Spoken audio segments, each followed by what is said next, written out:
Hey guys, welcome back to More Than a Match with myself, Damani, and RH. How you feeling, Raz? Buzzing, absolutely buzzing. Looking forward to this one. I'm excited. Are you? Who have you got on? Who have you got on? Demetri Mitchell. Pleasure to have you, bro. Oh, mate, thank you so much. Thanks for having me on. Mate, this is a special one, this, isn't it? It's like keeping to sort of the United, and I might feel a bit left out every now and again talking about you was there United. as well, though, yeah, I was, but I'm a bit old, as you see from the trim, I'm a bit older, you know what I mean? When was you there, Tom? I was there from, well, I'm 31, so I was there from 6 to 14. Yeah, because I was watching it, I was trying to piece together, like, when you was there and when... Yeah, because I'm 28, innit, so you're only, 3 years older than me? Yeah, so I was in Tom Lawrence's age group, Ravel, obviously Jesse, and all the lads was older than me. No way, that's mad. No, I'm not name dropping. It's just what we do. It's just what we do, innit? You never know, you might have been in the cage with me. We probably would have been. Yeah. Probably would have. Probably megged me. That's probably why I got released. He maybe just locked you down, mate. Just shot you in a bit, locked me in the cage. Nah, that's why I'm not there. Nah, I'm fucking thanking him for me being released. Yeah. Nah. How's life though, Demi? How's everything? Things are good, man. Things are good, considering it's the off season and I'm out of contract this summer.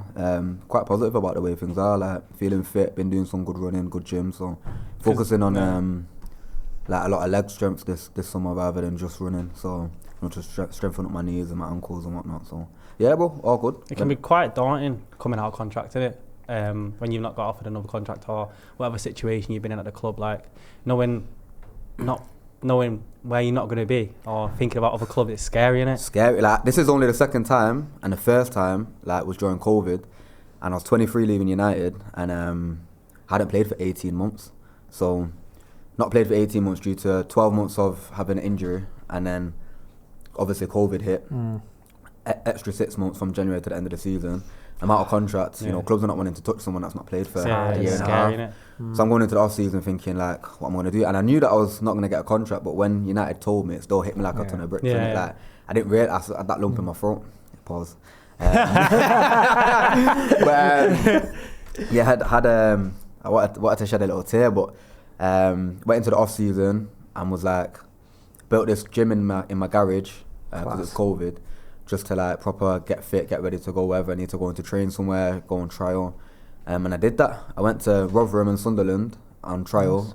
They call it a trial. I mean, they call it training. Come and train with us. Come and train. It's a trial, innit? Because if I go and show that I'm fit, but I'm shit. They're not going to offer me anything, you know what I'm saying?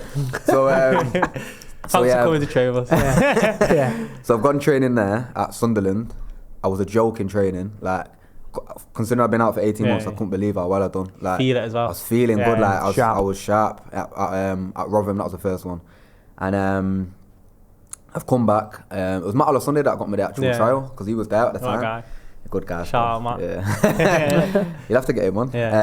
So I've gone in there, done really well. I'm doing flip flaps and step overs, curling it top bin. Bit of flair and that. Flair, bro. Like, you got to show what you can do, 100%. So then, and ended up speaking to them, and they said, "Oh, like it's not what we're looking for." You're thinking, Ras, what? Nah. I'm thinking, I'm flip flopping over. That's what I'm saying. But obviously they said, "Oh, we're looking for a steady left back. That's good defence." I'm going in doing flip flops. So. Hit the channels, lads. Yeah. He's doing step over. Hit the channels. Rotherham, they wanted someone that's 6'2", big lad. Up and down, edit, kick it. I think it's the worst though. Like when you're playing, you're coming out of contract, and it's pre-season, and you're on like Instagram and that, and you're seeing everyone working, and you're like, yo, I need to do more. You keep looking, you're like, yo, I need to do more and more because I'm out of contract. So you want to go into a club feeling top tier. We've discussed it before. They only put that out because you always see what you want to see. Yeah. So it's hard. Like if you apply yourself the right way, and you know that, like you're ready, aren't you? You don't work in silence, innit? Like you work in silence. I know the day and age of social media, which we'll go on to, but like it's tough, that, innit? The short term contracts and the other little bits and bobs. Again, we'll go on to that. But trialing in at clubs, what was that like mentally for you? Like, what was that like? Well, after I went to Rotherham, I done really well. I felt like I done really well. I went to Sunderland, and then I'd done probably equally as well, or slightly just not. I tried to reserve it a little bit. Yeah, you know after last time, I do too much. No step overs. Just knock it. Just a flip flop. So I've gone into Sunderland, done really well again. This was through my agent. And then they've said no as well. So now I'm starting to doubt myself, thinking, am I deluded? I'm not good enough. Yeah, am I thinking I'm doing better than I am? Yeah. But they had a thing where they still had Aidan McGeady and Jack Rodwell, and they didn't sign anyone for the whole summer because they had financial trouble. So I'm there going home thinking like, like I'm not good enough. I'm in more of a pickle because it's like July, August. Yeah, it's getting late on. It's getting late on, bro. So I ended up going Blackpool. But before I went to Blackpool, I was still training with United. You was probably there, bro. Yeah. So they offered the lads to come back and train, the ones that had been let go. Yeah. And I was the only one that took it up because it was like my age group and maybe the year below. A few of the lads got told they weren't getting another deal. And because I was injured, I thought, you know, I need to go in and train and get fit. So I did that. But then when I went back after the Sunderland trial, I done a grade 1 on my ankle. Well, it felt like a grade 1. You know, a grade 1, you can get through it and you can strap it up, you know, you can do what you can. So my agents rang me the next day after I've done it in training. I went into a 50-50 with Ethan Galbraith. I don't know why I'm doing 50-50. Irish blood, you know what I'm saying? Steel. I've gone with like the side foot and he's gone like straight foot, yeah. so I've just mangled it. And then agents rang me the next day. Yeah, I got Blackpool for you to go on trial or training with. I'm thinking, obviously I'm buzzing, like I can go in and show myself again. Thinking my ankles mangled. You're not 100% there. So I've gone in, I'm training. Training poor. This time I'm off it because obviously I'm in the boxes a floppy ankle, just giving it away. Scratching my head. Let me just get in the middle. I know that lads are looking at me like thinking, rat around. Let me rat around. He's come from United. So anyway, I've gone in. We've got a training game against Everton first team. Bear in mind, I've not played now for 18 months. I'm thinking, Everton first team, like, I'm not playing for 18 months. No. So I'm not 23, so what's going on here? So I've stepped out now. We're playing at Bloomfield and get onto the pitch. I'm playing left back and Theo Walcott I'm playing against. Oh my God. Theo Walcott right wing. I'm playing left back. So game's going by. I'm doing well, getting on the ball, like comfortable on the ball. Left back's quite easy. And then he's made a running behind, blindside behind me. And I'm thinking, nah, I've got to get this. He's rapid. So I'm chasing him. Oh, mate. And I'm thinking, I can't let him score. Like, it's my man. Like, I ain't going to get a deal if flipping my man's run off me and score. Slide tackled. Chop him down. Bro, chopped him down. Bro. Red card? No. I tackled him? Yeah, I tackled him. No, I fouled him. And I'm thinking, I'm getting set off in a trial game. So his ref's coming over. I'm thinking, nah, I'm going to get sent off in a trial game. I'm thinking, no, please don't. Pulled out the yellow. I'm thinking, no, thank God. Got away with that. Gets worse. So I'm thinking, I got away with it. Sigurdsson steps up, slaps it in the top corner. Oh, mate, it's the worst case scenario, isn't it? That is You know what, I might as well score, like, you know what I mean? Everyone's looking at you like that. So you've got booked, it's your man, and you've scored from the result. Oh, mate.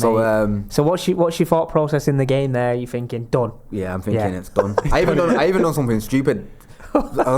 Someone's pinged the ball from left back for Everton, don't know who it was. And then the ball's gone out for a throw-in. And I've caught it in the pitch. It's getting worse. I've caught it on the pitch. It's not even gone out yet. Like, ready to throw it back in. I've caught it either, but I'm not even off the pitch, bro. And then they give a foul. I'm thinking I'm getting sent off second yellow, double handball. This guy don't even know what he's doing. Bro. That's it. Oh, half time comes. I was only meant to play 45 anyway. He was only going to play 45 anyway. He's supposed to play 45. That is class. Yeah, that is like that. You know what them days, it's just not going well. Yeah, next day, or 2 days later, they ring my agent and said, yeah, we'll offer him something.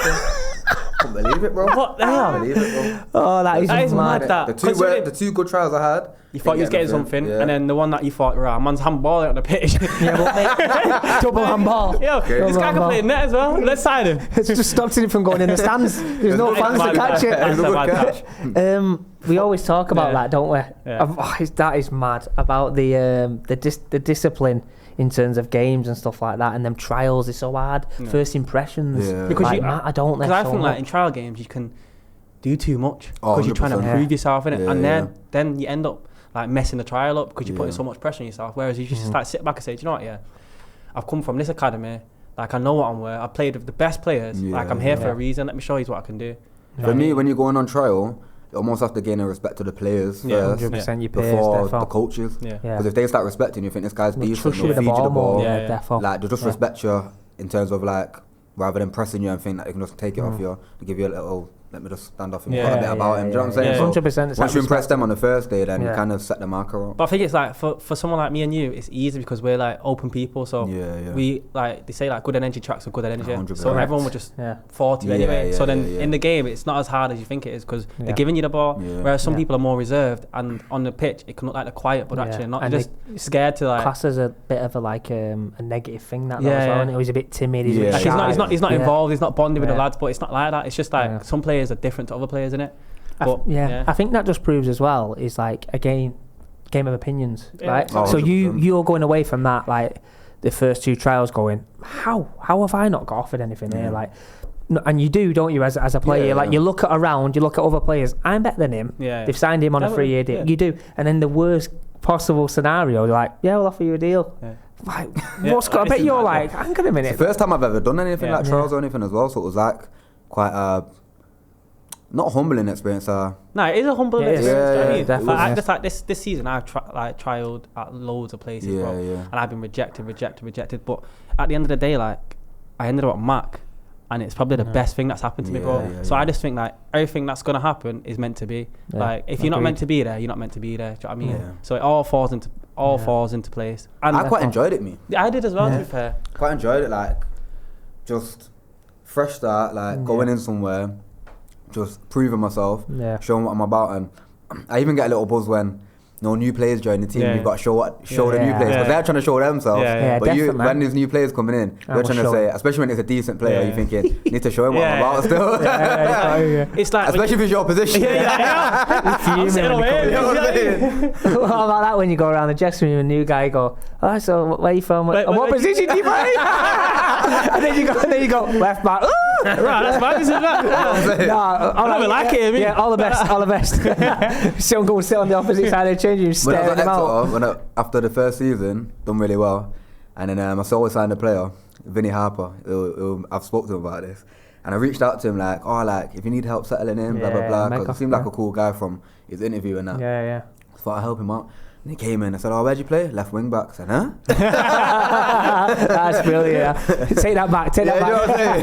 Go over there. Nah, it's mega. But we'd like to start this podcast with like going all the way back for your career. So where did it start for you? Started at Fletcher Moss. Like a lot of lads from Man United. I think there's been Roshan, Marcus. Was you at Hoff End? Where was you? I was Reddish Vulcans, me. Reddish Vulcans, Welbeck was at Fletcher. I think Ravel. Good players come on. Quite a big club. I don't know if they still had any recently. Have they had any recently? No, I don't know, but like you talk about well-known club around Manchester that's producing players. That's probably the main one, isn't it? I say them and Hoff and Griffins when I was young. They were the battles, isn't it? Yeah. But started at Fletcher. In my age group was Devontae Redmond and Cameron Borthwick Jackson, who obviously was at United as well. And the year below was Marcus and Rowe. And then I got lucky. I always say I've had bad luck, I've had good luck in my career. I can't just say because I've had loads of injuries, I've had bad luck. Like the luck that I had was when I was 6 getting scouted by Man United. Went to the development centre, and as you know, the man, you can't sign professionally, you can't sign a contract until 8-9, I think it is. And then went to the development centre. I remember there was a guy called Shaq, big up Shaq. Shaq had the maddest feet. He was the year above me. You won't remember him. I know who he is. You know Shaq? Yeah, right back, right? Yeah, he ended up being right back. He was really small. Yeah, baller, mate. He was at the development centre, but his feet were the maddest. I went in there. My dad said, I talked to my dad about it sometimes. He says that I seen Shaq and I thought, there's no way you can get to that level. He didn't say that to me at the time. He said he was thinking that. Nah, mate, he's a good player. Like feet. And then after 2 weeks, I just started catching up with the kids, and then went to the cliff. I feel like there's no point in me really going into it because the man knows it already. It's mega. Do you remember the golden bib, the man? Yeah. The golden bib, man. Best player of the week, get the golden bib. Yo, you feel like, when you come out, I just used to smile. You know what, mate? Like you said there, like the man he knows, and like you're in that Man United circle. But for the viewers, mate, I know it's true. It's amazing. Like we always speak about it, don't we? When especially we have United lads on, you talk about the academy, the cliff, Littleton Road, then making that trip to Carrington. That's what I love about it. It's amazing. It's like so. What I remember at the golden bib was we all used to have like the Dutch kits and like the World Cup kits. We'd wear World Cup kits, but we'd come out to Champions League. It was mad. So good. Memories. Did you have the Jogger Bonitos and all that? We used to have Jogger Yeah. The cliff, at the cliff, Memories, man. And then obviously Littleton Road. And then made a switch to Carrington at under 12s, is it? Yeah. 12s, Yeah. But then the biggest step for me was making a step from training 2 times a week or 3 times a week when you're not on Manus to then go into training like 7 times a week. That was my biggest improvement as a player. Like until I did that, like technically I was probably average in the group. Had good feet and stuff, but I think what really made me a good technical player was going to Manus and was doing morning sessions, doing 7 a.m. at Ashton-on-Mersey and 7 a.m. at Carrington, just pinging it, curling it around cones. It was just like, that was probably the biggest development for me. Yeah. Them contact hours with a ball, again, like what I do, is invaluable, isn't it? Yeah. Like you're saying, took you from 3 days to 7 days. Yeah. Just sets the tone for you as a player, doesn't it, technically and stuff like that. Have you always been a bit of a left back, a left wing back, or was he more of a... Nah, I was always a winger. I even played 9, obviously. Loads of players played 9. Yeah, when you're young. But predominantly, I was a winger. All the way through all the ages, up until under 23s, where I'd always been like one of the best players in my age group growing up.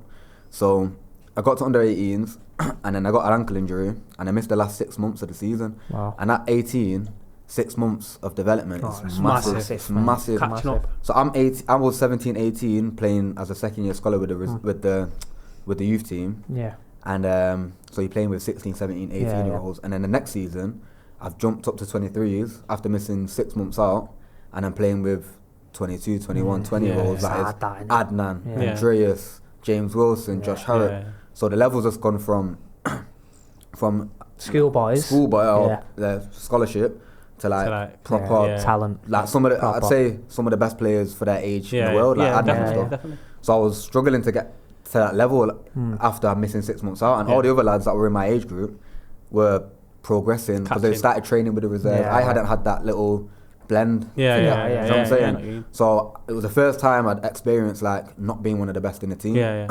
So I was kind of like a shock to the system. I said to my dad, it just seems so much faster. And obviously missing that time, when you've missed football and you come back after a long time, it feels rapid, doesn't it? Quick like Ras. And I've gone the step up as well. It just felt ultra fast. I said, I don't know if I can manage, and I'm now trying to get in the team ahead of James Wilson, Josh Harrop, Andreas Pereira, who else was there? There was loads. Adnan, as a winger. From first year, Warren, it's all about the first year pros. Like, it's changed now, where the first year pros is like the oldest ones. Whereas back then, Warren Joyce, we'd have like 21, 22-year-olds in the reserves. So I'm struggling to get in the team. I'm just building my strength, my fitness, becoming a man, joining the reserves. So I don't play for the first year, which was quite normal. Quite normal for first year pros. But back end of the season, a few of my age group were starting to pick up games. Joe Riley was playing, Devontae Redmond was playing, Cameron Borthwick-Jackson was playing in the first team. So it was time that I started to now needed to kind of play. Next season's come. I got a new deal, a one year contract, and I'm still not playing under Warren.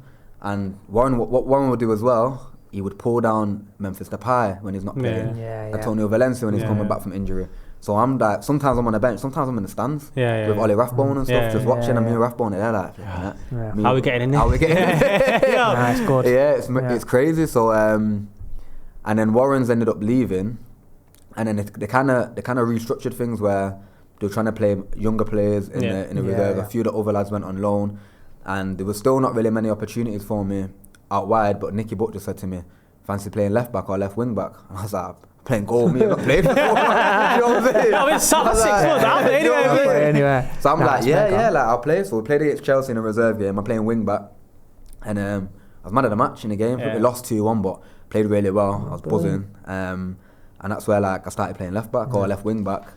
And then 3 months from December, January, February, March, I was playing left back. Mourinho come to a few games, and then he just said, like, I'm starting against Crystal Palace. And did you find it easy playing left wing back than left wing? They relate quite well though, don't they? Like, at that time, because like as a winger you're just forward, but as a left wing back you have to get back. I'd say the difference with left wing back and playing on the wing is you're getting a ball from deep and facing the play straight away. So sometimes as a winger you got your back to goal a lot, especially when you're coming in the pockets.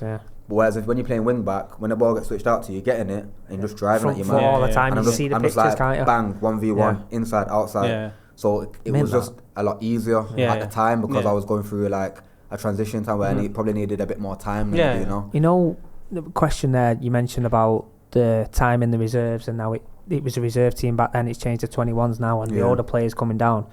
What's your opinion on that in terms of now? Do you feel like that was the better way to do it for young players to learn and develop, or do you feel like it's the structured way it is now is better?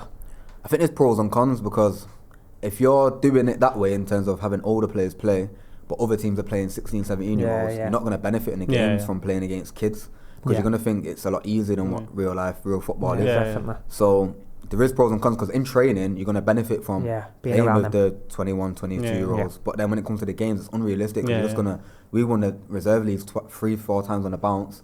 Not I was only in it for 2 years, but I think they won it 3-4 times on the bounce.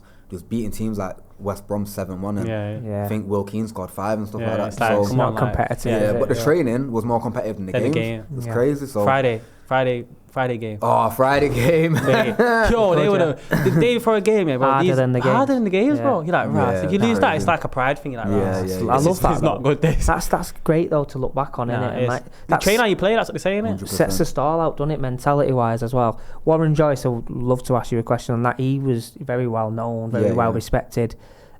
People that I've spoke to, like he was so tough. Fitness, like running. If you don't run, it doesn't like that's basically what it is. Like what it was.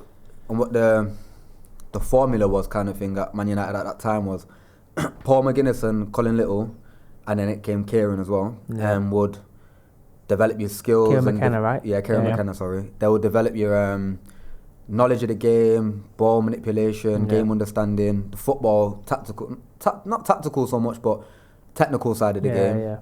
And then you go to Warren and be ready for men's football and be ready to make the jump to the first team. So it was like Paul and Colin and Kieran would technically get you ready, and then you'd make the jump to get physically ready. So brilliant. It was a good way to do it, to be honest. It was a good way to do it. Tough though. Yeah, it was like tough. What was pre-season? I know it, obviously he's trained with us, like made us run and that, but for the pre-season who they had, mate, I would not like that. We used to do this thing called a line run. Every line and back. You know Joe Rothwell, right? He's going to take the mick out of me here now. He's your mate and all this. Take the mick out. No, go on, he mentioned about him being like line run. You wouldn't expect it if you spoke to somebody outside of Man United, you think that's Man United. It's different. Was it tough though? Was it as tough as what he was? I'm not gonna lie. That was probably one of the times I was physically, whilst not playing, like in top condition. Top condition. But I struggled to get into his sides. Like maybe he didn't. Not that he didn't like me as a player, but I don't know, it just took me a bit longer to adapt. He actually had the first idea to play me left back before Nicky Butt said it, and I was like, nah. And then time was ticking, contract was coming to an end, and then Nicky Butt asked me, I was like, yeah. You said obviously Mourinho come to the games, and he said you're starting. So you've gone from not playing at all to playing, but then you're thinking like, right, this is too fast. And now you switch positions, and then now you're going to start for the first team. It's crazy, bro. It just works in circles, doesn't it? It's literally 4 months. So I was playing well for the reserves, and then I started travelling with the squads. So I travelled to Arsenal, and then travelled to Tottenham at White Hart Lane, and then I was on a bench against Southampton. And I think Southampton had Boufal and Nathan Redmond. And obviously I really wanted to get on, but I was thinking, if I come on and get ripped... Make or break, you know what I'm saying? I'd rather start a game. And I'm thinking, if I come on and Boufal's flipping, doing step-overs, and Nathan Redmond's cutting inside, and I'm thinking, I don't really need long day. Long day. At that time, they're prime, though, aren't they? Catching the ball. Imagine that. So then the Palace games, last game of the season, and they've got Europa League, kind of like this year when they had Europa League coming, and they started playing a few younger players. And then he's come to me in the canteen and just like grabbed me by my elbow and was like, kid. We used to call everyone kid. Never not your name, kid. Wow. He'd even call Marcus kid, and he was like, he played like 100 games in the first team. That's mad, isn't it? He'd say, kid, and I was like, yeah, and he was like, you starting tomorrow? Thinking, what? Did you not have any clue? I had a feeling that maybe because of the Europa League that it was possible, but I wasn't Did you do any walkthroughs or anything like that, or was it just like where you thought like he put you out there where you? Like, there was a lot of emphasis on the Europa League, so that game there wasn't that much detail that went into it. It was more preparing for the Europa League. So he did do in the Europa League. So I say more defensively, not so much like on the ball. It was always about how to stop the other team. But for that game, I just remember looking to see who was going to be starting. It's like, it's either Balassi or Zaha, take a pick. Wow, both like street ball. You had a good game, though. Very good game. Yeah. You started the game like on the front foot and fast. Like, you know, like when you know football and like you say, right, you got to start on the front foot, you got to earn your way into the game. That start for you is probably the best possible start. Yeah, so touches. I've told this story before. So in the warm up, like in fact, I'll take you back to the night before. The night before, struggling to sleep. I'm buzzing through buzz, anxiety, all the different emotions. I'm thinking, flipping out, like starting at Old Trafford tomorrow. Yeah. And you know what? It was every actually kid's a dream, blessing. It was actually a blessing that it was Zaha or Balassi. It ended up being Zaha. It was actually a blessing it was Zaha, because if you're playing against somebody that's unknown, young lad, and he tears you apart or does you a few times, it's like, But if you get beat by Zaha, it's not the end of the world. Do you know what I mean? But I didn't look at it like that at the time. I thought, nah, like you're not getting past me. I love that personal battle. I'm gonna win. I had a really good game against him, but in the warm up, couldn't string 2 passes together. Jelly legs. I'm looking at 75,000 people. Yo. I was it's always nervous. the case though. You're always like a stink of the warm up, but then the game's just lit, bro. Yeah, literally. No, and it's the best feeling when you feel like, yo, this is my game. I can feel it. Do you know what I mean? No, definitely. Like when you get on the ball and you're driving at man and you go in and you can hear the crowd, you're like, yo, this is sick. This. So I'm 10 minutes in, and I've played a few passes to Jones, bounced a few off Pogba, and then not a bad bounce pass, is it? Pogba. Hey, Phil Jones have played me like a 10-yard ball. I've took it out of my feet, getting closed down, and I've told this story before. And then I've seen Mourinho just running in behind. Sick. I just pinged it to him. Diag. And after that, I just relaxed. And then I was like, Cloud gave me a little crack, and I just calmed down. Just like, mega. Yeah, big deep breath. Said, you know what, this, you're meant to be here. You know what I mean? I'm here now. Like you got all the little nerves out the way. Once that's the first thing you do. Like, play simple, just get in the game a little bit, 100%. And then you just relax. And I still do that now. Earn your right to play, earn your way into the game. Pogba, like, he helped me out so much in that game. It's like he realised, like, he's playing against Wilfred Zaha, like, I'm gonna come over, double up for him, and not let him come inside. That's mega. And Paul was people give him like stick for his haircut and his dancing and his earrings, and bro, he's one of the nicest guys. It's like Jesse, that. Team. They're the nicest guys half the time, bro. And I don't know, like put your arm around you, like and you know what I mean? So infectious, so good. Yeah, I don't know why people give people that wear earrings and designer clothes and haircuts and dancing, they say that they've got egos and things, because half the time they're the nicest guys, bro. Like Pogba, put your arm around you. Lukaku the same. Just come up to you and talk to you. They was the one that gave me the most comfortability. I was going to say that. Were they the guys that, like, young lad coming into the dressing room, arm round you? Obviously the ones like Jesse and that, you know them already, so Marcus, you know them because they're local, at their academy products, aren't they? But you still want the acceptance from the ones that don't know who you are. Do you know what I'm saying? So it's massive for you, that, because it breeds confidence. You know massive, bro. Like when someone comes up to you and puts your arm around you, like, oh, it's actually makes you feel like comfortable. Phil Jones as well, top guy. I love that. You can tell he's gone into that role now. He's probably made for that role, with the academy and stuff like that. In that game that I played, so Benteke kept peeling to the back stick when the ball was on the other side. So I said to Phil Jones, I said you mark him at the back stick, bro. And then I'm in the middle of the pitch, like in the middle of the goal. But I'm thinking, you know, I'd rather be there than marking him at the back stick. He's massive. And then the next day, Mourinho was coming up to me, and Phil, we were talking in the canteen, and he goes, "Whose decision was it to put Phil at the back post?"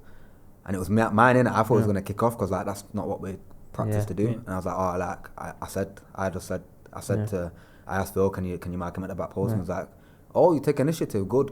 And I was like, kid. Who was it? You know what I'm saying? Lump in his throat again. Lump in his throat. Like, yo, help me out again. That's funny.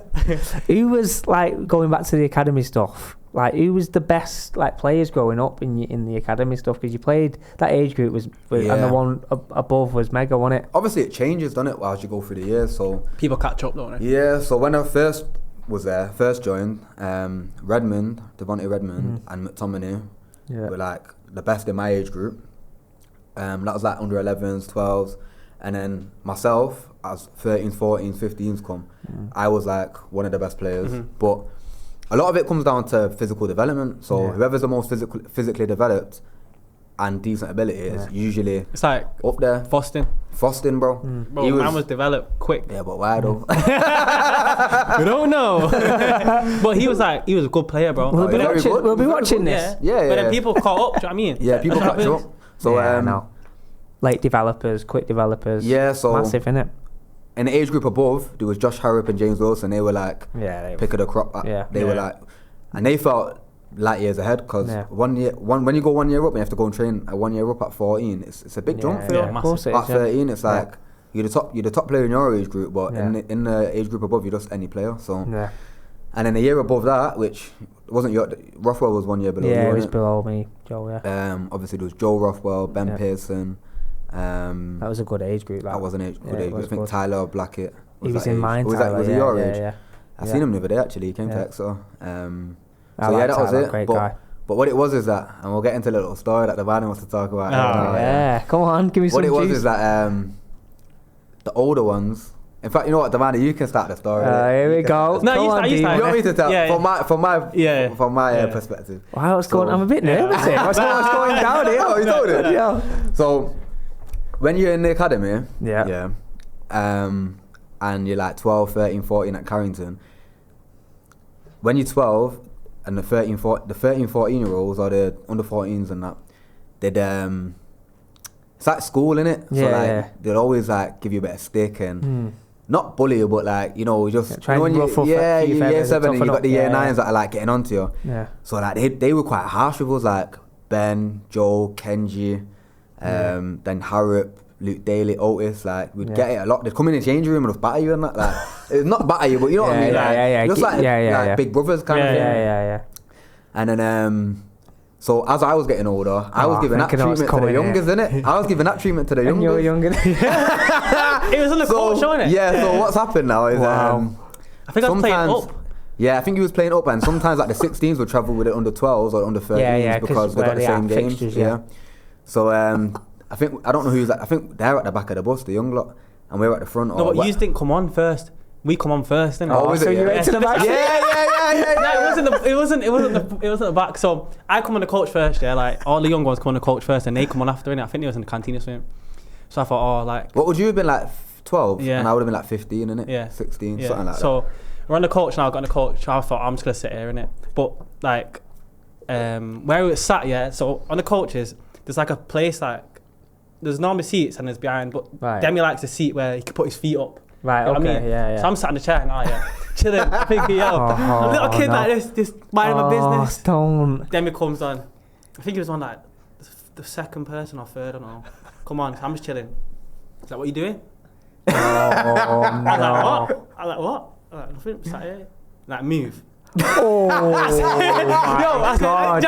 said no. I said no. Yo, the guy just gripped me. Wow. And I think he was. I said like you got like 5 seconds to move. So I said, I'm stopping me. It's like getting cheeky and then his age group. Do you know what he said? If he would have said, I sit here, please. No, I was in the wrong fully. I would have said I would have moved, but he was like, move now. So I was like, I'm not doing that. Yeah, I was in the wrong fully, but then obviously his age groups now was like giggling and that, laughing. Oh right, yeah. So I'm getting a bit like, nah, like these young kids are laughing at me. Like this. So I'm like, nah, I'm gonna have to do something. 12-year-old me. I'm like, yo. So anyway, I ended up. He made me cry. I don't know what he did. What I did is I twisted his arm, but you know, like this. He said me. I'm like, I put his arm behind his back like this, did it? I think I must have learned it from someone a couple of weeks before. I was like, so he's trying it on me, you know. I'm only 12, you know. I'm 16. So then I started crying and that. So I said, all right. I was thinking, wait till you get back, right? Text my mum. Text my mum and said, Mum, this guy's hurting me and that. So I think we're on the way back now, and my mum's like waiting outside the car. Waiting for Demi. Waiting for me. Told her about it. She went sick. I shit myself. Yeah, she was like, if you ever put your hands on my son again. What was the coach? Where was the coaches? Like, what were they doing? Probably putting the balls away or something. I was like, you got a younger sibling and get in trouble. I'm like, you know what? From that day forward, wow. Like, I stopped like getting onto the youngers and that. Cause I thought, you know what? It's not good that because I didn't want to make him cry. Like, obviously, he was smaller than me because he was younger. And I probably done it to the strength of somebody that's my age, and I probably done it a bit too hard. And then from that day, like, I stopped. But it was sweet, though, like he come apologise and that. Yeah. Also, he shit off my mum and that, shout at my mum. Mum's nah, there. Then it was fine, like, it was all fine, like, it was just one of them. Nah. Like, and obviously I was scared I was going to get in trouble from the coaches as well. Yeah, you know what I'm saying? It's one of them, like you said there, when you're older and then, like, the younger ones. It's one of them, like, you're young, you're not thinking straight. Listen, more than a match, don't condone, no, but I love it. Don't condone bullying, you know what I mean? If you know what I mean. Nah, it's funny, though. Yeah, it's a story. I can't believe that story. That's mad, Mad. Nah, but what, like, if you talk about the players, like you mentioned Scott, McTominay, you mentioned Marcus Rashford, what was they like growing up? And all they've gone on to do. He's had an amazing season, Scott, by the way. Yeah, amazing, best player in Such a nice guy as well. Yeah, top guy. I'd say Scott is the best professional that I've played with. Yeah. He'd be in the gym all the time doing extras. He wouldn't have no snacks. If he's having snacks, he's having nuts and couscous for his snacks. Not having no Haribo. You want some chocolate? Like, it's just the ultimate pro. Can you talk about that? Like, because there's a story, isn't there, where he went away like being a height and then he come back. And, like, that's it. Very interesting. That. So like I said, Scott was the best up until probably under 12s. Yeah. And then he just stopped growing. You know, people grow at different rates. Yeah. And then everybody else was developing up until like under 16s, and like at 12, 13, Scott was tiny. So we got to 16s now, but the club kept faith with him because he was technically a good player. And under 16s still wasn't getting a sniff, still wasn't playing. Under 18s wasn't playing. And then he started growing during the under 18s, but was getting growing pains, was in and out of training, and the club just kept faith with him. But because Colin Little always said to me, the players that are small and then end up growing either get chucked by the wayside or the club keep faith and they'll become the best players because they've developed the skills whilst they're small, because you have to, otherwise if you can't figure out how to play as a small player, you struggle. You're gonna struggle. It's a puzzle, isn't it? You got to work it out. You're not got strength and size and then you just average technical ability. You're not gonna find a way. Mind-wise. So once you do grow, you're ahead of everyone else because you've now got the physical and you've got the technical ability, and that's the same thing happened with Marcus as well. He was really small, but technically Marcus was a joke, even though he is now. Yeah, it's just but that's what silly, happens when you get get physical and talent combined. United are good at that, you know, because they did that with Jesse. He dropped Jesse down. Dropped Jesse down age groups, and then because they knew what was there, like in football, in brain. And then look again what he's gone on to do. It's mad, that, isn't it? But I was almost the opposite of that. So when I was 14, I wasn't big, but I was the same size as I am now. So I was a different kind of player. So I would just like knock it, quick, quite strong, like lanky kind of. Do you know what I'm saying? No, I get so it. I was a total different player. And then whilst everyone else started growing, I then had to mould my game to be like a sharp, nippy winger. Do you know what I'm saying? Yeah, so it's mega. That's I had brilliant. to find it the other way around. But what happens sometimes is if you don't find it the other way around and you've just average, you just get average lost. technically, you're gonna get lost and get no, cut off. definitely. Do you know what I'm saying? Is there any like stories within like the first team environment? Any players? Any funny stories? Anything? I've got a top one for you, and I give it to another podcast today. What do you mean? If you quit, you might get out there. I thought it was just more than a match. Fan of more than a match. Why is it going on? I gotta get my face out. It's madness.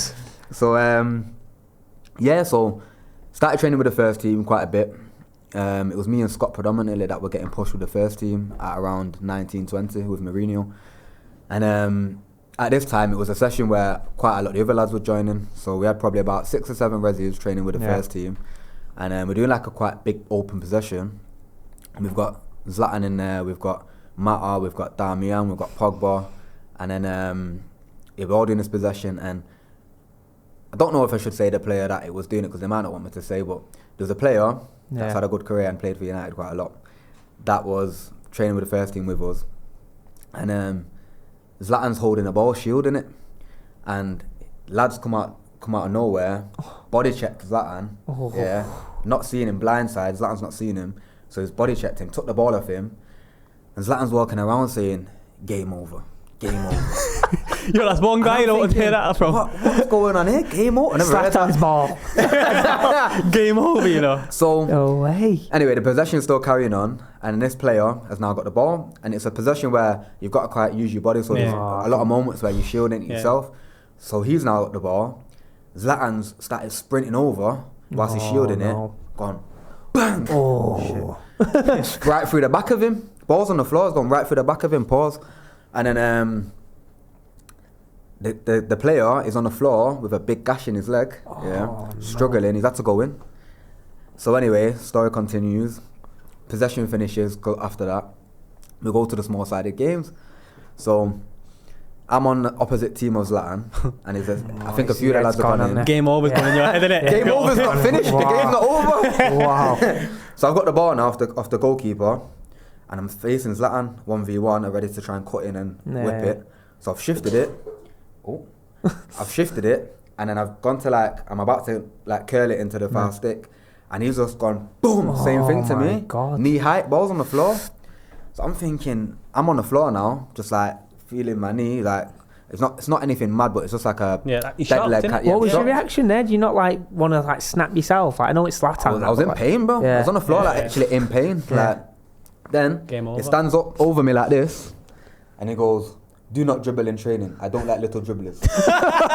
Bro, I don't like little dribblers. I've had to go in with a massive dead leg. What? Yeah, I'm out for 2 weeks, bro. What was the staff like? Was Mourinho? No one said nothing. Nothing. I don't know if Mourinho actually took that session. No one saying that all the players say what you're doing. Yeah, that's mad. No one would chat to Zlatan. No one. Nah, That's a bit of a worry, it was a bit mad. It was a bit mad. That is mad, I don't like little dribblers, you know. Yeah, it was nuts. Wow. That's scary. Scary, bro. He's big as well, you know. Bro, no one chat to him. Yeah, Zlatan, listen, what a player, but that's mad, Yeah, crazy. He had aura, though, innit? Aura. Yeah. The first session that I did with him, the first team had a game, so he's just come in, signed. He wanted to do a training session.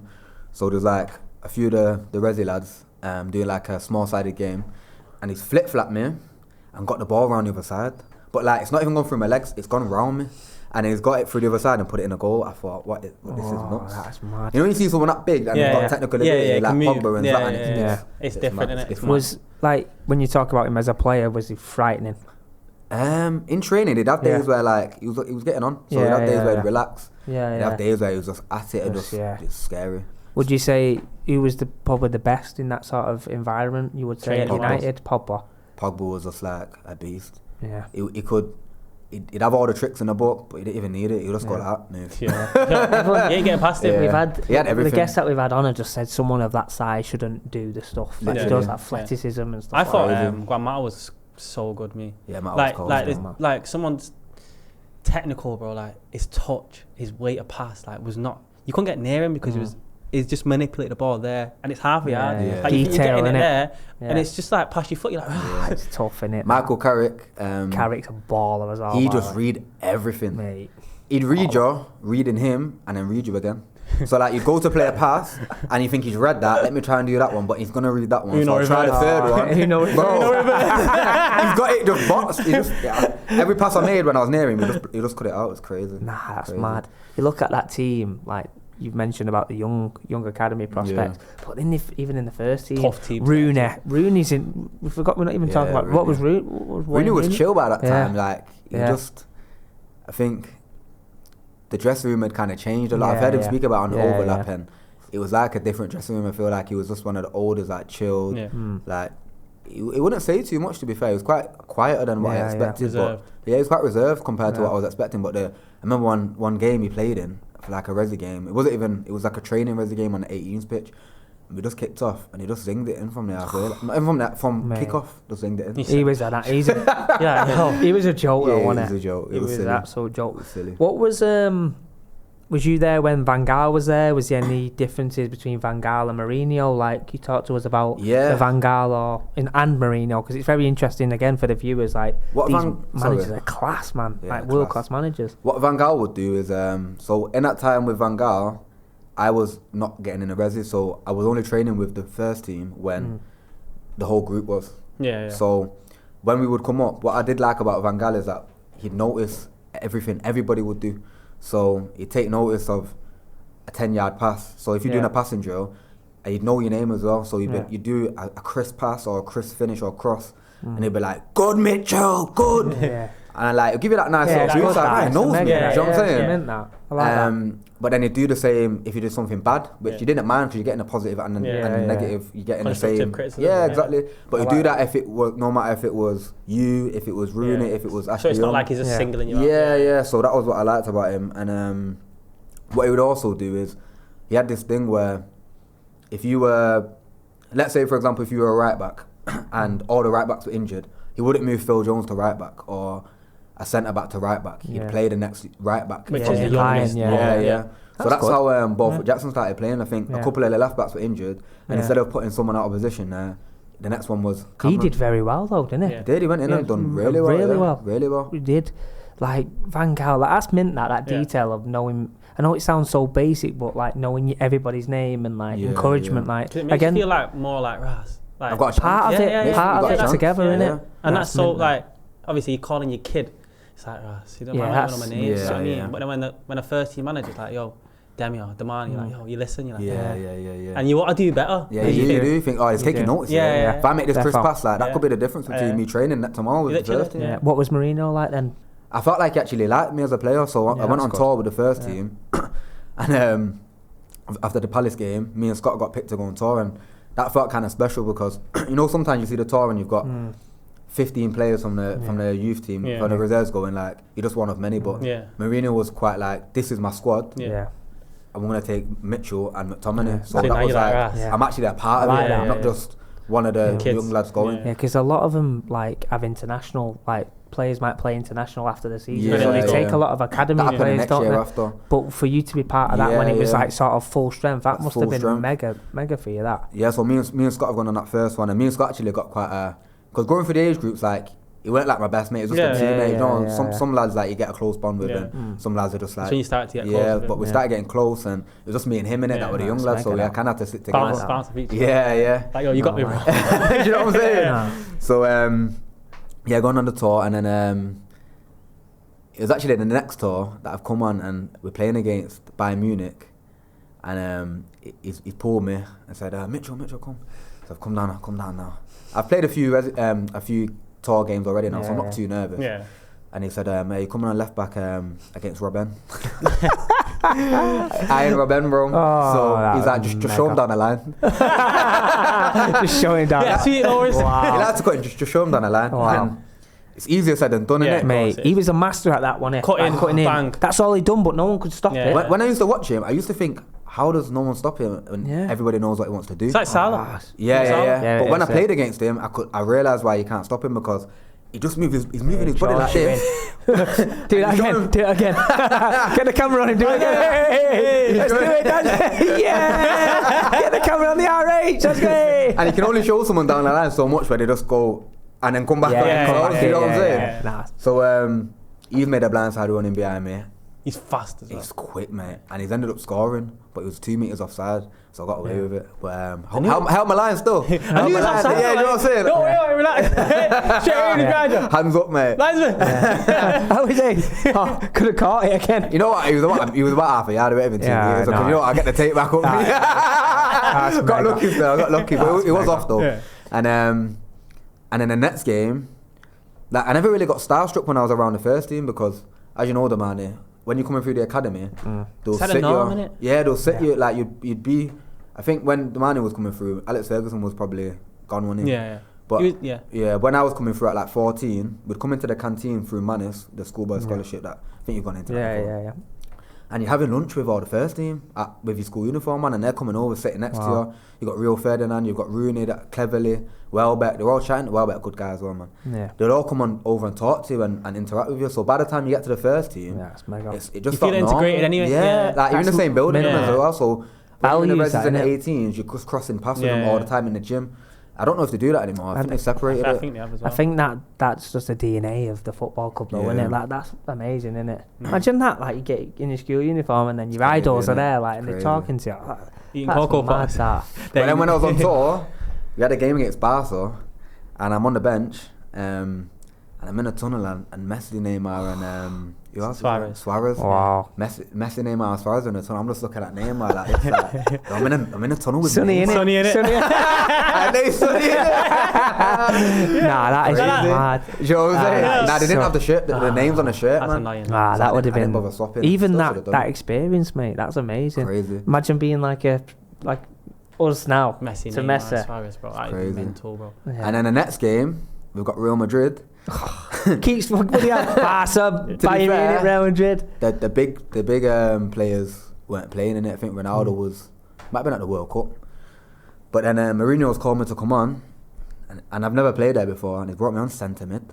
Playing against Asensio in centre mid, and centre mid, the running in centre mid is no joke. My legs were just feeling like jelly, like it's just a lot of like forward, back, jogging, small, a lot of sharp distance, movements, like little movements, and it was the first time I've ever played there, and it was just different, man. Different. It's my. What was? I know you touched on it there about leaving and the lump in your throat stuff like, and you went to Blackpool. What was EFL like in terms of Blackpool? I know we've said it. You know, when you're at Man United, you're sort of in this bubble, facilities, like players, but then you go away from it. I know, like at Swires Gate in Blackpool, like you know, it's basically like cabins, isn't it? And so you go into a different contrast. What was Blackpool like? Is that an eye opener? Do you know what So I went to Hearts on loan, and I'd always encourage all young players to go out on loan because it's kind of like, I just see it as a CV. So if you're coming out of uni and you've got no work on your CV, you're going to struggle to get a job. Yeah, love that. If you're playing in the reserves and you've got no professional experience on your CV, on your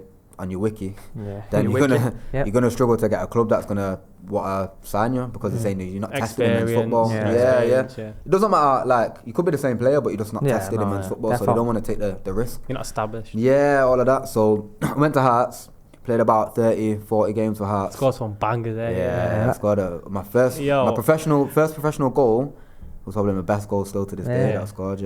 On the boy.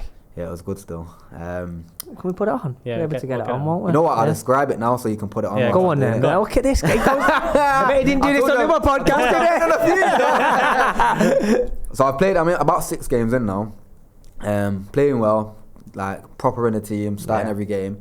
And then I'm defending, and then we're breaking away. We're in the cup. And someone's just charging with the ball, and I'm sprinting. I'm trying to catch up with the play. We're already winning 2-1. I'm thinking, get on the end of this, little breakaway. So I'm sprinting. And then he's played the ball across. Arnaud Hume, he's just retired now. Big up Arnaud. He's played the ball across, and I took a touch, and I could have just kept driving with it, but for some reason, I just thought, let me just slap it. Instinct. So I've just knuckle top ball spinned it. Knuckle bottle top spin. I've top spinned it. Knuckle ball spin. It's a new one, that. Little David Luiz did. Just like, it weren't top bin, because it dipped into like the side netting, but it's gone like into the side netting, and I was just buzzing, man. First they're the goals that you think, right, I actually just scored that. You're like, you don't even have to celebrate. What was your reaction like? That sound, because we've talked about it before, like when you're in the game you don't really hear anything, but when the goals go in, it's that cut off in it. But as soon as that left your foot, I bet you knew that was a goal. I knew it was in, bro. I knew it was in. I was just there, like I was almost reeling off straight away. Every time I've scored a goal that like was of significance, I always just see your face, I go, that's brilliant. That's so good. I love it. Nice. And then just ran off and laughed at he came to me. I didn't know what to do. What was the lads like at Blackpool? Did they bring you in? Yeah, did they take you in?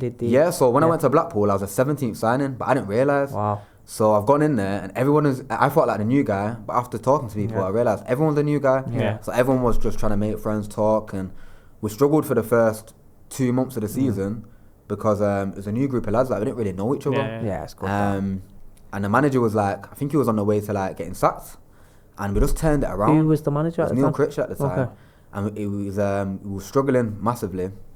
And we just turned it around somehow. I think the group just clicked. And we ended up finishing 3rd and getting promoted. That's mad. Yeah, it was crazy. So I went in there as a left back off the back of playing for the first team, going out on loan to Hearts. And what I established quickly was after 4 games, I found it very comfortable playing left back on the ball, but after not playing so many games there, because when I was at Hearts, I was playing as a wing back, and then going in as a left back in the EFL, you have to be more reserved. It's a lot different to playing left back for Man United when you've got the ball all the time. Yeah, definitely. So I've had a few good games, and we played against Lincoln, and Brennan Johnson's playing right wing, and I'm quick, but Brennan Johnson's lightning. You're quick, he's quick.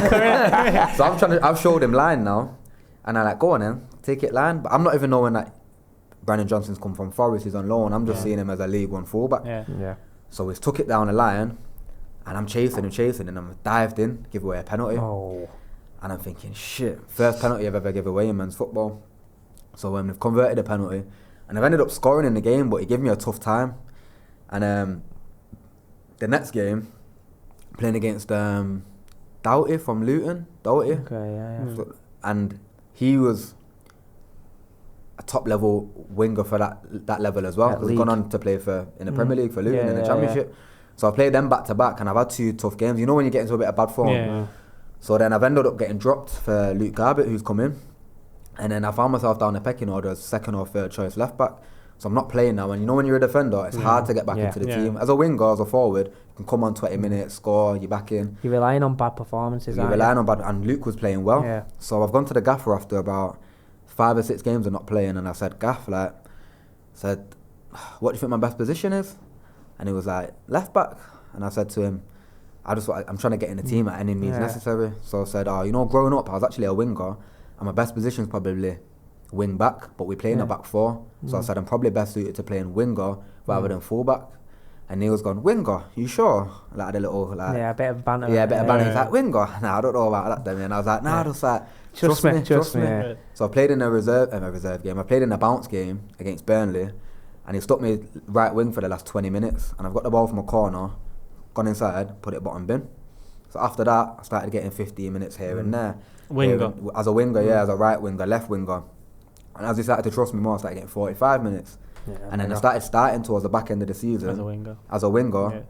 Played the semi-finals of the playoff as a winger, got 2 assists, and then started in a final at Wembley and got promoted. That's mad. So what was that like, playing at Wembley? Do you know what it was, It was COVID, bro. So okay. The fans were segregated. We had like fan every 5 hours. I can hear just the ball punching around. Obviously it was top. Pitch was top. But I played at Old Trafford in front of 75,000. So sound like Carl Froch now. Did you know I played in front of 75,000? So it's not the same though, is it? About the fans? It's not the same. It's still an achievement. Yeah, it was I get what you're saying though, because you see the playoffs, like, and the fans, the date. Usually around this time, like the weather's mint, like it's proper day, innit? Yeah, and like obviously after you get promoted and that, you usually go to Vegas, innit? Yeah. We went to Portugal and everything shut at 10 p.m.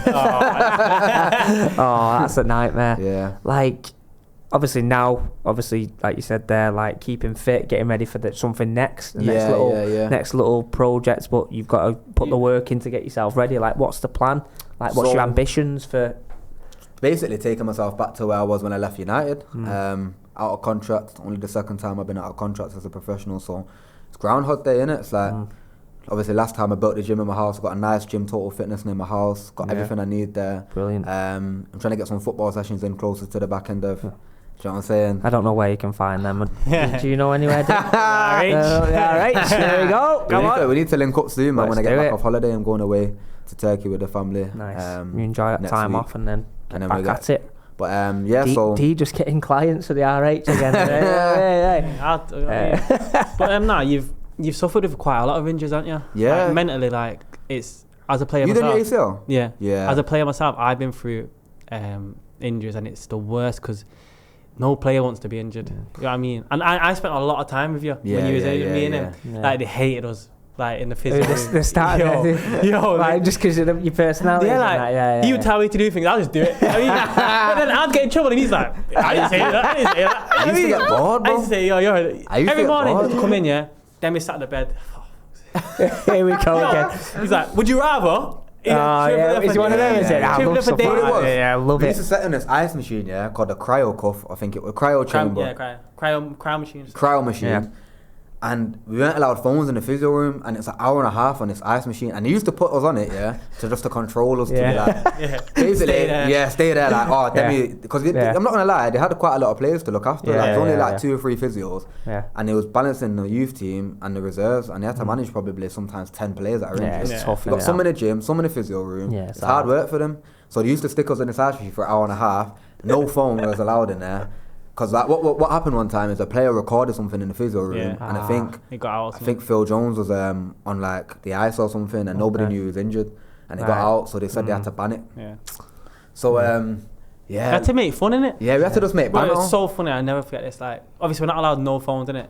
So like, all the staff go out at some point, innit? So Demi's just sat there. So the room's quiet. He's like, yo, what I'm gonna do tomorrow? I'm gonna buy a phone off Amazon, like a fake phone. I'm coming in the morning and just pretend I'm on it. So the next morning, I'm laughing my head off me. So I'm thinking, because I know he's gonna do it, innit? Yeah. Next morning, come in now. I can see Demi's like, he's walking, but he's smiling, innit? He's smiling. And I walked in, but he's outside, like controlling his smile, innit? He's like, yo, I'm not going in yet. So he's put the phone in his pocket. I'm looking at it like that. I know it's gonna come in it. So we're on the bed now. And then he's walking in now, he's like, yo, he's him like blagging that he's on the phone. No. And I think it was Huffy, I don't know who it was. Huffy hated it. Someone was like, Demi, what are you doing? And Demi's like, chill, man. I'm on the phone, chill out. But everyone's like, right, what's he doing? And then he started screaming at Huffy.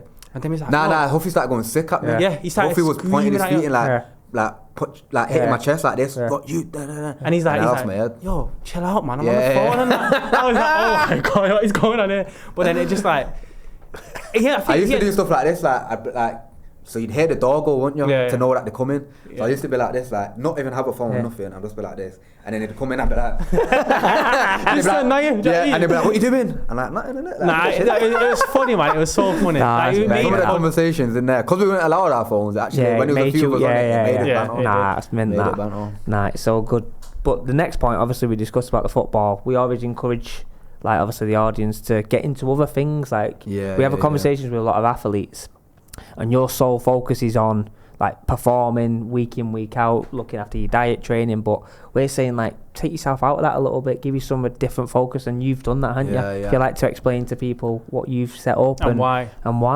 Yeah, like I always say, as a footballer, you have so much free time after football. So you're getting home at 2 o'clock, 3 o'clock, and you got the rest of the day. Some people are doing, some people are sitting on a PlayStation for 5 hours. Some people are gambling. Some people do no wrong things in it. Yeah. So when I was injured and my time was coming to an end at Man United, I knew it was coming to an end, and I thought I need to start something for after football, because I'm already.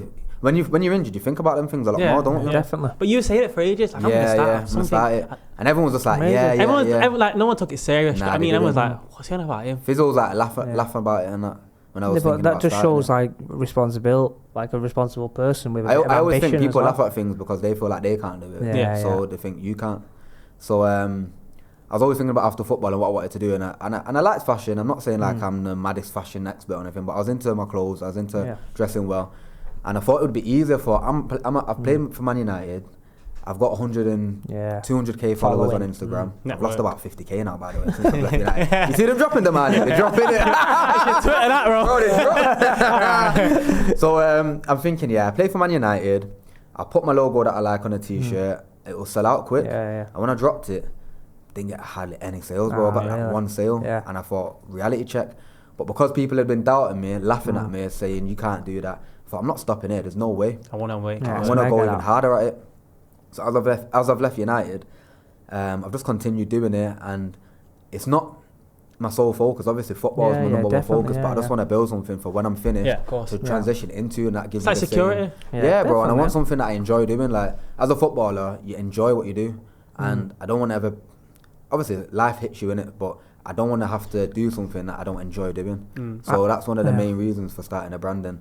I didn't want to start a brand that was like a ghetto branding, because that's not me. Like, I come from like I don't know what the area. I don't want to say it's not a hood area, but it's like a council estate. But I'm not like a hood guy or anything like that. So I wanted a brand that represented myself, and Benir means to bless. So I wanted something that was giving a positive message, and the message that we want to give is like trust in the process, trust in God's time, and walk by faith. And faith doesn't have to mean religion. Faith can be faith whatever you're doing, whether that's football, whether that's just always remain positive, basically, and have a good outlook on life. How's it going? It's going well, bro, and I'm not gonna lie, I've been through some dark times with it, where I thought about quitting, sales are not coming in, I've ordered too many clothes and they're not shifting off the shelves, and I've kind of just got to a point now where, like I said, I was going through a bad time with it, and I kind of just need to focus on building a community and getting a positive message that I'm trying to get through. I don't want it to just be clothes that I'm selling. Like, meaningful. It needs to be meaningful. It needs to. People need to buy it for the meaning that I'm trying to, not just and the vision not behind just they like the t-shirt. Or they know you're artist. Yeah, anybody can make a t-shirt. It's like us now, though, isn't it? Like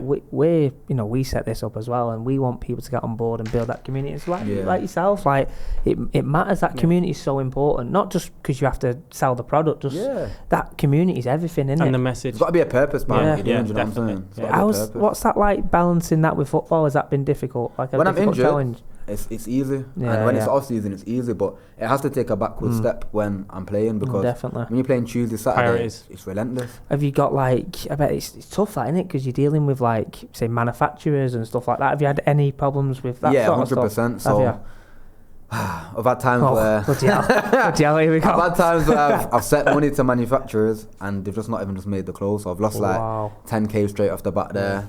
they're sending me pictures, made a sample, I'm thinking it's getting made.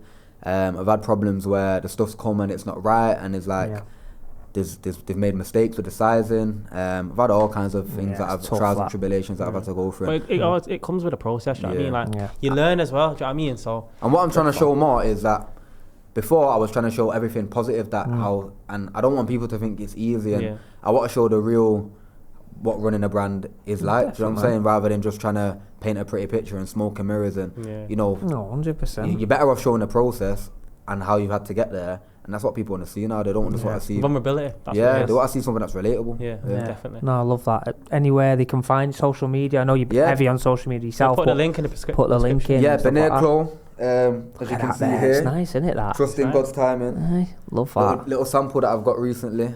Is that out yet? That one? This one's not out yet. This will be coming out in probably about. Right, just gonna rock that on one of the podcasts. It's a 101. Brought you a top or nothing? But yeah, Benir Clothing. It's lovely, Instagram, mate. TikTok, Yeah, YouTube. Brilliant. Look out for We'll put that in the description. Yeah, we'll put the link in the description. But it's important, isn't it, that you have that. Bless you. Bless you, bro. Thank you. Look, it's the closing. Stay blessed, bro.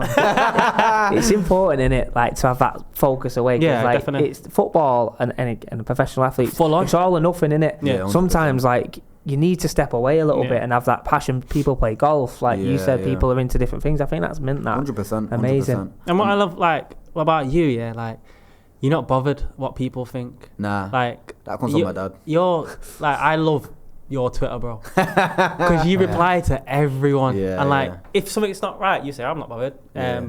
Like, what did you put out? How do you do that? How do you manage that? It's funny, man. You know what it is? Sometimes, because you know I do the would you rather's, and my brain's always ticking, bro. So you just write what you think. Yeah, I'll just write what I think. That's what it's there for, though. I was having baked beans from Aldi, and I've seen them on the shelf at Aldi for £2 at Tesco for £2, the Heinz ones, and I seen the Aldi ones for 50p. So I just tweeted like, you're getting scammed if you're buying Heinz baked beans. Just stuff like that. People love it though. Yeah, do you know what I mean? Like, it's a conversation starter, and it's like players, like it says, who plays better, this or that, and then people actually comment, but then you comment back, and sometimes you're just going back and forth with people. It makes it, it's funny. But that's the thing. It makes people happy seeing that. I think more footballers should be like unfiltered. Do you know what I mean? I feel like it's very serious. It's gone very filtered, like you said. So it's always about good to get the 3 points, and I just think it's boring. Like footballers have a personality. Yeah, but you're not allowed to show it because it's not professional. You're not allowed to show it, but I'm trying to break that stigma. But the difference is you're doing it, whereas you've seen so many stories where, like, because they have people running the social media, it's like, please, like, type and they copy and paste it, and you know it's not them. Do you know what I mean? It's not. It's not authentic. I mean, and that's what we try and promote on here, like, to come on here and just be yourself, laugh, smile, fun. That's what my dad's always told me. Like, my dad's one of the funniest guys you'll meet, and he always just says, I ain't gonna see these people again. Just be yourself, man. Just be yourself. It's true. Why are you gonna stay in a box and try and be something that you're not? And I thought, you know what? That's what I'm trying to do. And I think, like, when you don't care about what anyone thinks, life gets so much better. 100%. Because people are so conscious about, I need to wear that, I need to wear that. But man. at the end of the day, no one's bothered. It's like, if I shave my hair off tomorrow, for a week people will say something, then everyone just goes about the business. No one's bothered. Imagine you with an RH trim. Wish I could have. But my point is, like, just do what you want to do, and don't think about other people, because at the end of the day, if it makes you happy, then do it. I mean, no, I agree with that. I think that's a powerful message as well, like positivity and making people laugh and smile. And again, like that social media there, if someone's having a bad day, that could brighten their day. 100%. But if someone's giving me a positive message, like they're supporting me, you know what I'm saying? So I have to give them something back. It's like, if you've seen a fan in the street, you're gonna give them the time of day, aren't you? So 100%. Online, I'll try and do the same thing. Obviously, it's a lot harder when you're getting loads. When you've got the time and you can, I try and reply to them. And if they're giving me a stick, I'll give them some stick back. It's funny. I sit there and score on everything. I want to, rolling back to the football stuff now, like me and Dee always discuss like confidence in football, like how important, and again, for the audience, any advice you could give like young players, like what's confidence to you? Because it's everything, innit? Do you know what I'm going to say confidence is, be deluded. Because some of the players that have ended up getting moves from when I've been playing in the EFL and gone on to do the best have been deluded. Think they're the best. They think they're the best, and they might not even be the best yet, but I've played with some players that recently, I'll talk about them, Melenik Ali, I used to live with him, and he'd say, I want 30 goals this season, and then people would be like, what, 30 goals? He might not get 30, he might get 20, but because he's been deluded and he's aimed so high and he's got the 20, now he's got his move to Luton. That's amazing. So same with Sam Nombe, people would say, he's deluded, but he ended up getting his move. Do you know what I'm saying? And sometimes the players that aspire for the Premier League, they might end up in the Championship, but if you don't aspire that high, what they say, shoot for the moon and you'll hit the stars. That's what I think. That's what I think confidence is. And some people confuse that with ego. And a lot of the time, I touched on this on Twitter recently. I might go a bit deep here, but like I said before, if you've got what's this pause? Why? Why for that? Go on. Like I said before, when players have got earrings and designer clothes and they dye their hair, people start saying they've got an ego, and a lot of the time, it's the players that have got black or brown skin. Don't know why that is, but it just happens. People, when it's somebody that might be white and they're behaving the same as somebody that's black or mixed race, they don't get the same stick that somebody else might get. And I was on a podcast the other day, and they said, I thought you might have a bit of a chip on your shoulder or be a bit cocky and arrogant, and you're total opposite. And I thought, why are you just going to assume that? Not because of my colour, but because maybe my Twitter's a bit loud and I'm wearing earrings, and do you know what I mean? Stigma. The stigma, and I just think like people need to get out of that, especially in England. People need to kind of change that perspective. Like in America, it's not like that with like the basketball players and stuff like that. It's different. There's people judge, don't they? It's a famous saying though, isn't it? Like you treat people the way they are with you. Exactly, so like if you have an experience of something positive with yourself, then that'll carry through. People can have an opinion about you like negative, but I've got a great one about you. So everyone's entitled to the opinions, aren't they? 100%. First impressions, don't judge someone before you've met them. That's what I mean, because you might, you don't know him, so how can I come here, I've never met you, and judge you? Yeah, it's mad. You know what I mean? Because you could turn into best friends. Literally. It is mad. It's a bit of a mad one, that. One thing that... Sorry to go a bit deep. No, it's good. It's more than a match, innit? We do what we want on here, you know what I mean? The short-term contracts, I wanted to discuss this with you, because again, the audience... We've had guests on that are, Premier League players who are on like 4 or 5 year deals. Like short-term contracts in the EFL is a known thing. So then 1 year's, very rarely 2 years. Like players are scrapping for their lives, aren't they, down there? It's tough, innit? Yeah, I wanted to touch on this because like people have this thing about footballers to get paid so well, and you're so fortunate, and we are fortunate. We're very fortunate, but there's a big difference between somebody earning 2-3 grand a week that's a professional footballer and somebody earning 2-3 grand a week that's a doctor. Difference is the doctor is guaranteed pretty much until he's 65 to have that income, whereas players in the EFL from League One downwards are on 1-2 year contracts. And let's say you're getting 3 grand a week, or let's say 3 grand a week, and you're getting taxed 45%, and then you got 5% agent fees. You're only seeing half of that. So you got 1,500 quid that you're getting in a week, and don't get me wrong, it's a good amount of money, but when you got a mortgage and you got your car and then your missus can't work because she's living away from Manchester, your expenses are very high. So when that contract's finished, and now you've got the expenses of 4 grand a month, you're in a bit of a pickle. So you have to be careful with your money and your budgeting spending and stuff like that. It's not as lucrative and glamorous as it seems. Because it's not retirement money down, like not down there, because League One and League Two is a fantastic level, but it's not retirement money, is it? It's not.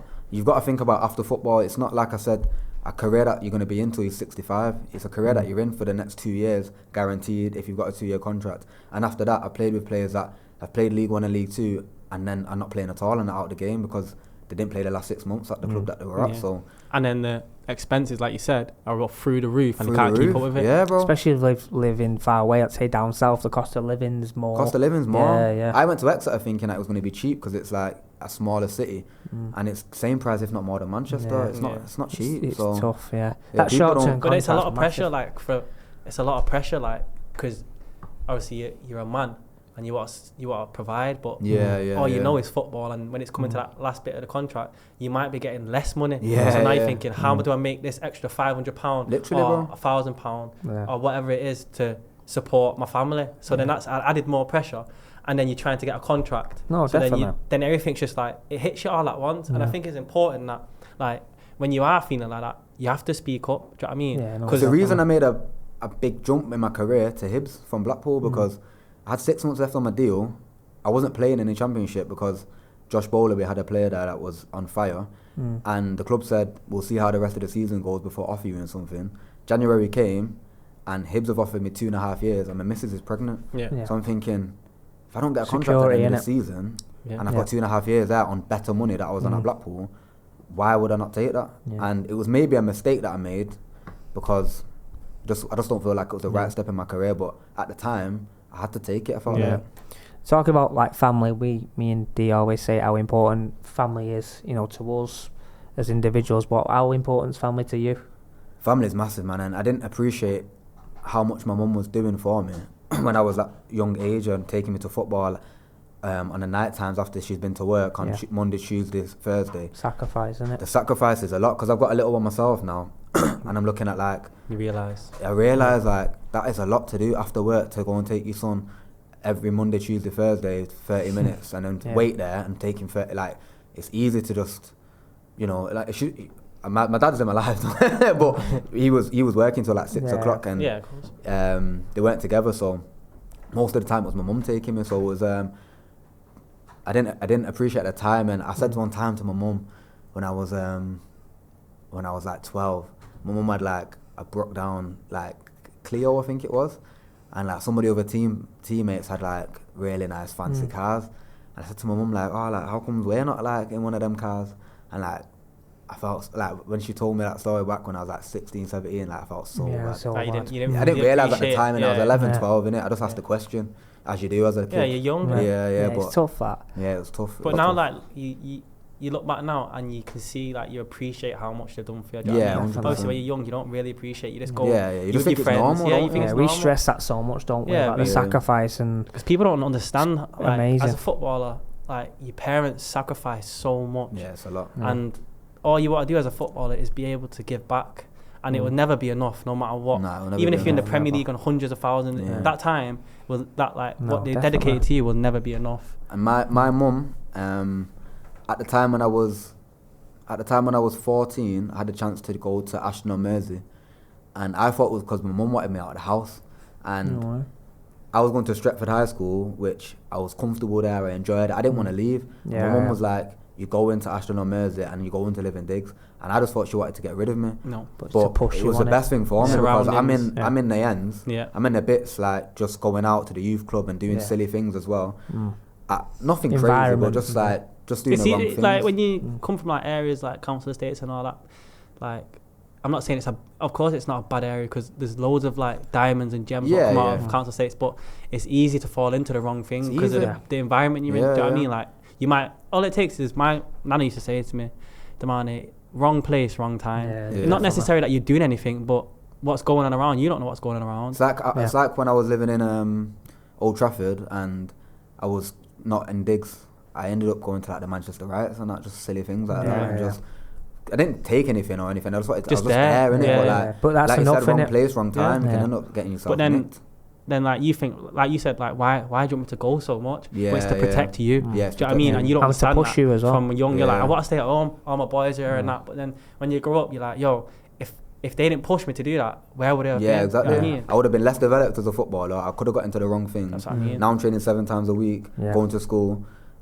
And I'm not gonna lie, my grades suffered because I was training 7 times a week. I used to miss science first period, and then the second period I used to sleep on the desk. That's so funny. That's the exact same as me. My science teacher used to hate me.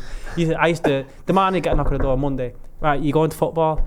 And I used to be sleep hiking, and then we had the science test, and he was like, you're not going to get nothing in science. You're not going to make it. You're not going to do it. Check this. I made my Europa League debut. You messaged me? Shut up. You messaged me saying, well done, congratulations. I thought, oh my God. I love that. Nah, it's a top story, that. In my science class, it was, so I used to live with Devontae Redmond, and I'd stay up late, like on BBM, chatting to girls. And like, ping. So I had 2 phones because the digs lady used to have to take our phones off us because the phones again. He's crafty with them phones. Dave Bushell told me like, oh, take his phone off him because I had to, innit? So I'm on the phone now, texting girls till like 1 o'clock in the morning and whatnot on BBM, and then we've got a morning session we're getting picked up at 7 a.m. or 6:30 a.m. and then so I've had like 4 or 5 hours sleep, gone and trained, and then I missed first period of science, had break, and then I've gone to second period, And I used to just fall asleep on the desk, head on the desk, and then the science teacher would say, Demi, let's go to the back. But he didn't even mind. He knew I was tired and that, he just didn't even mind. But then my science suffered still. No, it's mad. It's mad, isn't it? So, I know I mentioned it, you know, free agent, like your aspirations, obviously you played in League One. Sure, it's a championship where you want to get there and that's kick on, have a good goal. I had one little taste at it and couldn't get in a team due to playing my position, performing better than me, honestly. Yeah. And I really enjoyed like the stadiums, the pitches were better, everything was it's a top league, level, isn't it? Do you know what I'm saying? So obviously 2023 I done my ACL, I was out for a year. So best players played with and best players played against? Played with, on paper, I'd say Rooney and Pogba and Marcus. Yeah. No, it's not a bad three, is it? Not a bad three. Not a bad three. Nah, it's class. But in terms of who I enjoyed playing with, like in terms of who I thought, wow, was Adnan Januzaj. Yeah. The way he manipulated the ball, and all the players in my age group, Joe Riley will know, Axel will know, what he used to do, which was special, was he'd just wait for you to just dive in and then move the ball, and that type of dribbling. Yeah. There's two types of dribbling. There's the dribbling where you can wait for the defender to make the first move and then manipulate it, or there's the ones where you're only attacking. I think the first one, when you can manipulate the ball as they jump in, is special. Nice, man. I think he's a top player. He's great at United. I was quite sad to see him go, to be honest. Yeah. Great player, but this has been amazing. Well, last question. Yeah, go on. Can I do the played against? Go on. Yeah. Played against Zaha. Salah. Robin. Yeah, it's not bad free, is it? Best free played against, unreal. Obviously, two were on tour, innit? Friendly, but one was... but amazing, mate. 100%, that's class. Yeah, last question. What has football taught you? Football's taught me that... that is a tough question. There's a lot of things football's taught me.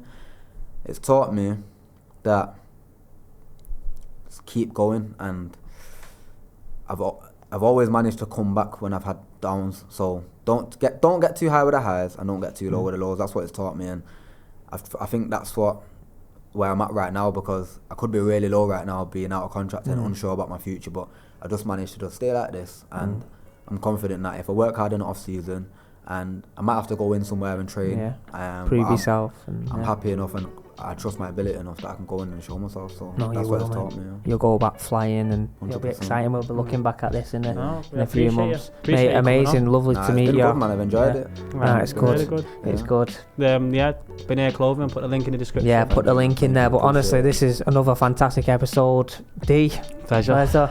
D, mate, brilliant. No, it's been really good. So shake hands on camera and that. He's gone. Please subscribe. Another fantastic episode. More than a match. D, RH, up the RH. Nice one, lads.